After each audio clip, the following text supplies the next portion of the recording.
May aras ang marching order si Iloilo City Mayor Raisa Trenas sa bag-o nga officer in charge sang Iloilo City Police Office nga si Police Colonel Wilbert Parilla. Ini amo ang padayuno ng mas malig-on nga peace and order situation sa syudad, ilabi na subong nga madamo ang nagakinahanglan nga preparahan para sa Dinagyang Festival 2026. Sa interview sang Bombo Radio kay Joy Fantilaga Gurizal, spokesperson ni Mayor Trenas, iyagin pahayag nga bisan nga madamo ang leadership movements sa syudad, nagaekspektar ang alkalde nga wala dapat sang mabuhin sa aspeto sang seguridad sa syudad. Kabahin man diri mo ang pag-intensify sang kampanya o konsang kampanya kontra droga nga isa man sa prioridad sang Iloilo City Government.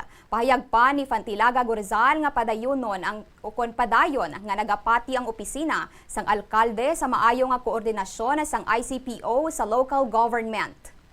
Ang marching order ni Mayor Raisa Trenas sa bago nga OIC nga padayunon kag mas paligunon pagid ang peace and order situation diri sa Iloilo City, ilabi na nga nagaprepare kita para sa mga dako nga mga upcoming events no diri sa city.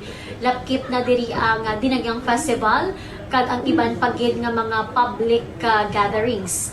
Bisan pa nga may ara sang recent leadership movement sa Iloilo City Police Office, naga-expect ang alkalde nga wala sang dapat mabuhin sa aspeto sang seguridad, no? Ang pagpadayon kag pagpa-intensify sa nga kampanya kontra illegal nga droga, no? Isa ini ka prioridad sang aton nga local government.